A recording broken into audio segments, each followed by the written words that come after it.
Hmm, ada sebuah segitiga siku-siku dengan panjang sisinya 5 cm. Kemudian sisi yang satunya 12 cm. Tapi sisi yang satunya lagi tidak diketahui. Bagaimana ya caranya? Aha, menggunakan teorema Pythagoras. Nah, anak-anak, kita akan belajar tentang teorema Pythagoras.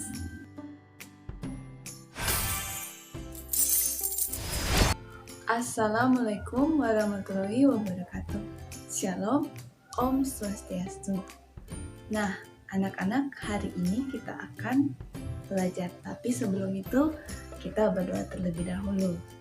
Mari kita berdoa sesuai agama dan keyakinan kita masing-masing. Berdoa dimulai.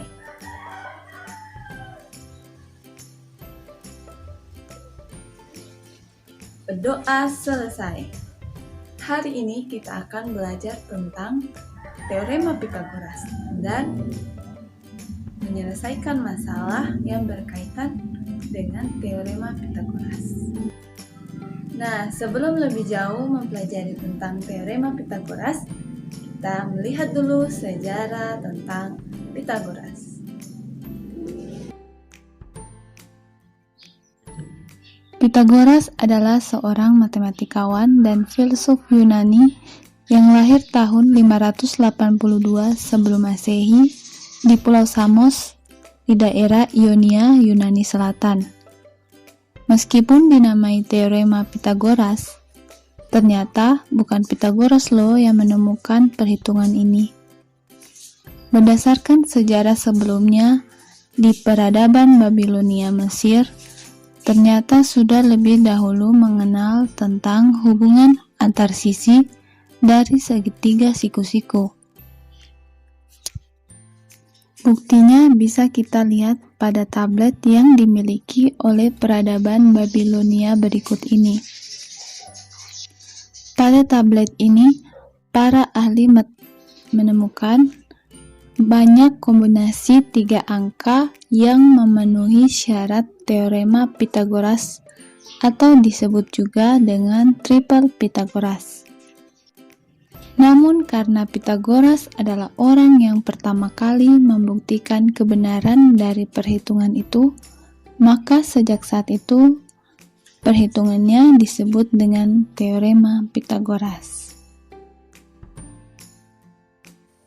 Jadi, teorema Pythagoras adalah teorema yang menunjukkan hubungan panjang sisi-sisi yang ada pada sebuah segitiga siku-siku. Jika sebuah segitiga dengan sudut 90 derajat atau siku-siku seperti ini, dan persegi dibuat pada masing-masing sisinya seperti ini, dan kita memberikan nama A, B, dan C, maka persegi terbesar, yaitu C, memiliki luas yang sama dengan persegi A ditambah persegi B. Maka berlaku A kuadrat ditambah B kuadrat itu sama dengan C kuadrat. Nah, anak-anak, itulah teorema Pythagoras. Nah, jadi sudah tahu kan bagaimana itu teorema Pythagoras. Sekarang kita akan mencari panjang sisi sebuah segitiga yang ada di soal pertama tadi.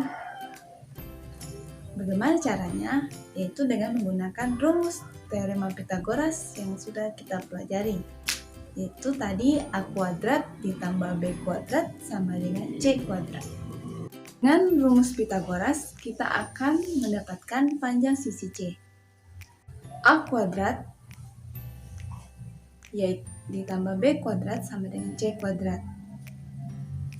A itu sama dengan 5 cm, kemudian B sama dengan 12 cm.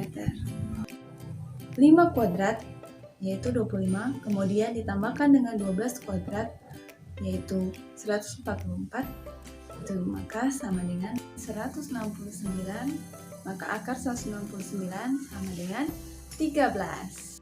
Wah, kita sudah mendapatkan nih panjang sisi C, yaitu 13. Bagaimana, mudah bukan? Sekarang bagaimana dengan soal berikut ini?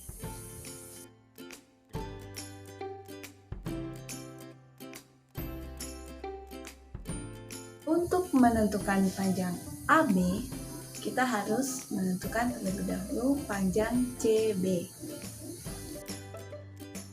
Kita lihat alas balok berbentuk persegi panjang dan sisi-sisinya yaitu B dan L.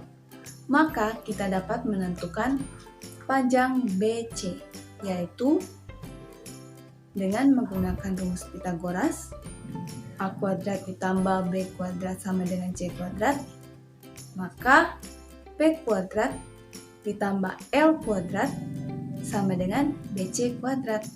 Maka BC sama dengan akar dari P kuadrat ditambah L kuadrat. Nah, bagaimana selanjutnya? Perhatikan segitiga ABC. Segitiga ABC memiliki sudut siku-siku di C. Maka AB dapat tentukan dengan menggunakan rumus Pythagoras, yaitu A kuadrat ditambah B kuadrat sama dengan C kuadrat. T kuadrat ditambah akar kuadrat dari P kuadrat ditambah L kuadrat sama dengan AB kuadrat. AB sama dengan akar dari T kuadrat ditambah P kuadrat ditambah L kuadrat.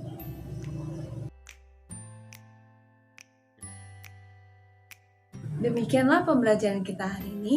Kita sudah mempelajari tentang teorema Pythagoras dan menyelesaikan masalah yang berkaitan tentang teorema Pythagoras. Sampai jumpa di lain waktu. Wassalamualaikum warahmatullahi wabarakatuh. Shalom. Om Santi Santi Santi Om. Terima kasih. Dadah.